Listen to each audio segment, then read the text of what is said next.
Okay, this is problem 19 from chapter 9 of CFIN7. We're going to work it in Excel and on the BA2 Plus Professional. The Excel, this problem includes a discounted payback period. Excel does not have a discounted payback period function, so you have to do it by hand, which I will show you. But there is a discounted payback period function on the BA2 Plus Professional.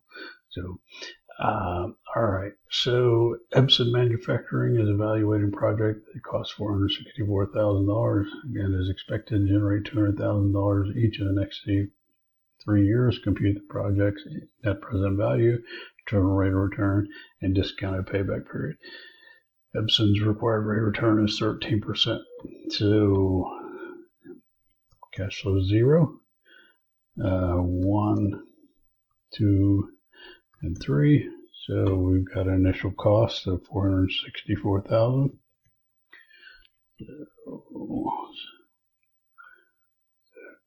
The comma just I prefer to look at commas, so and then 200,000.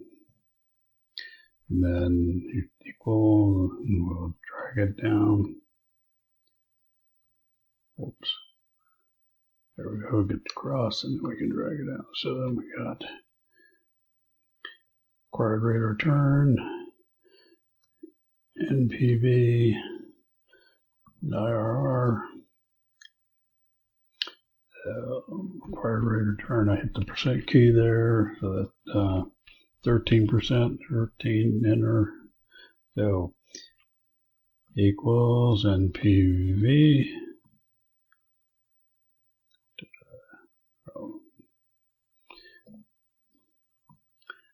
Okay, everything after the initial cash, whoops, sorry. The rate, now everything after the initial cash flow, close paren, plus the initial cash flow, we get $8,230.52. So IRR equal IRR.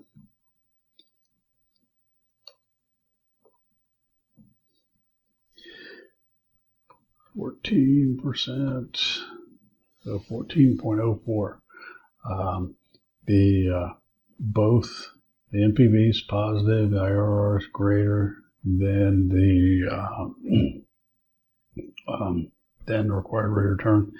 The one of the weaknesses of the IRR is that it assumes that you're reinvesting at that rate. So that, in a lot of cases, that may be an unrealistic assumption. That's, again, one of the reasons why the NPV is superior. In addition, if you have multiple negatives, you have an additional internal rate of return for each additional negative. So if you have 3 negatives, then there are 3 IRRs. So which one do you choose? So that's why we have the modified internal rate of return to correct for that. So so now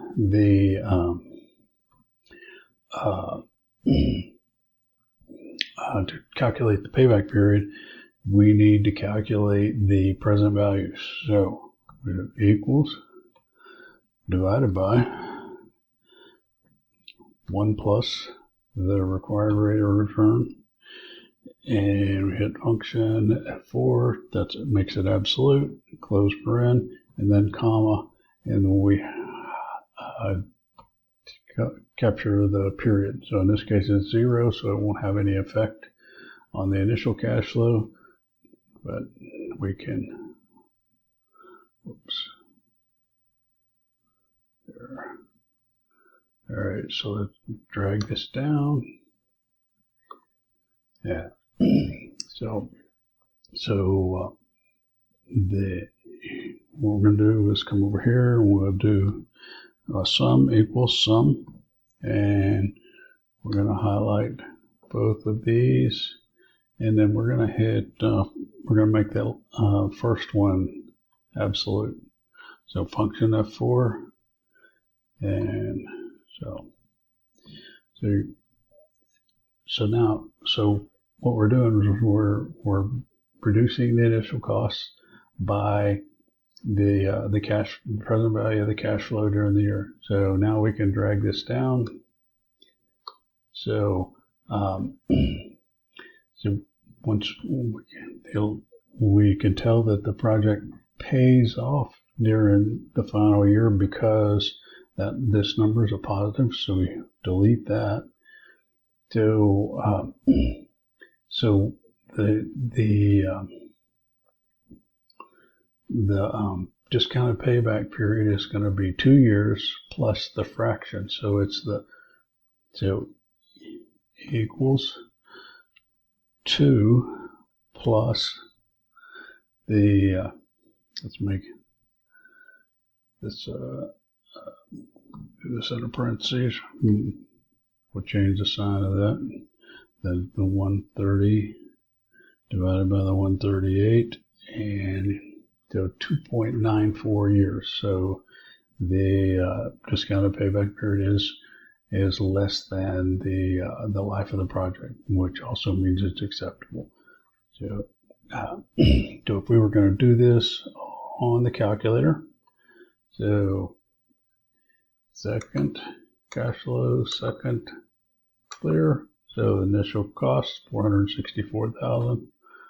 464 and 3 zeros, head plus minus, enter. Then C01 is going to be 200,000. Enter, and so it occurs 3 times. So F01 is 3. Enter. So NPV, you hit the NPV key, and now I is 13. Enter. Go down to NPV. Hit compute. Now we go down hit 3 more times, and we get DPB. That's discounted payback period, 2.94 years. So now IRR and compute 14.04%.